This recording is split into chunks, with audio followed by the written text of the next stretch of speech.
Sahabat YKB, senang menjumpai saudara dalam acara Wasiat Kekal, berupa renungan firman Tuhan yang memandu kehidupan kita.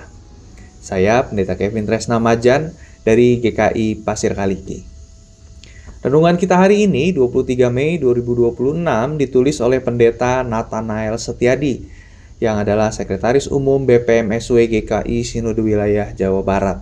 Dengan judul renungannya adalah Bahagianya Bahagiaku, didasarkan pada Matius 5 ayat 1-12, dan ayat yang jadi pusat perenungannya adalah ayatnya yang kedua.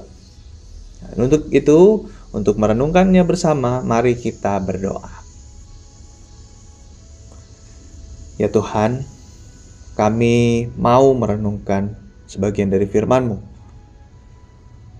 Untuk itu Tuhan, tolong pimpin dan sertai kami agar kami dapat sungguh-sungguh merenungkannya, dan biarlah firman-Mu itu sendiri bisa menuntun kami untuk mengetahui apa yang jadi kehendak Tuhan dalam hidup kami masing-masing.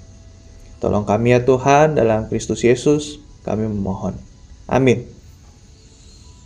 Matius pasal 5 ayat 2 berbunyi demikian. Yesus pun mulai berbicara dan mengajar mereka, katanya. Saudara, dunia mengajarkan bahwa orang yang berbahagia adalah mereka yang kaya, sehat, atau tidak mengalami masalah. Yesus dalam khotbah di bukit justru membalik cara pandang itu. Ia berkata bahwa orang yang miskin, yang berduka, serta yang lapar dan haus akan kebenaran, merekalah yang berbahagia. Pernyataan ini terdengar paradoksal dan sulit diterima oleh logika manusia. Yesus menyampaikan 9 ucapan bahagia yang memperlihatkan standar kerajaan Allah yang berbeda dengan dunia. Kata berbahagia berasal dari kata Yunani makarios, yang bukan sekedar menggambarkan perasaan senang, melainkan suatu keadaan yang diberkati oleh Allah. Misalnya, ungkapan, berbahagialah orang yang miskin di hadapan Allah. Berarti mereka yang menyadari keterbatasan diri dan bergantung penuh kepada Allah. Oleh sebab itu, mereka menerima kerajaan surga. Ya, setiap ucapan bahagia mencerminkan karakter dan sikap hati yang diperkenan oleh Allah. Kerendahan hati, kelembutan, kerinduan akan kebenaran, serta hidup dalam pengampunan dan perdamaian.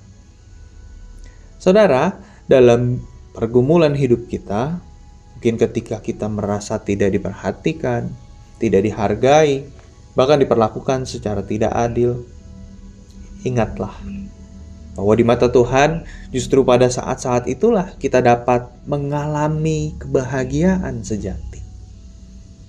Marilah kita hidup dengan integritas dan berdiri teguh pada kebenaran, meskipun dunia mungkin tidak memahami kita.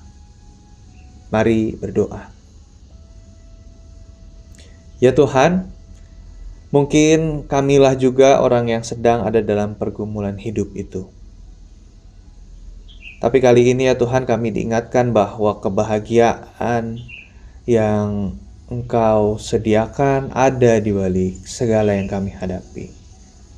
Maka ajar kami Tuhan untuk terus hidup dengan berpegang padamu, dengan terus berjuang jadi pribadi yang berintegritas dan teguh dalam memegang kebenaran. Kepadamu ya Tuhan, kami naikkan doa ini. Amin. Demikian renungan kita hari ini. Jangan lupa like, subscribe, dan bagikan juga kepada yang lain. Tuhan memberkati.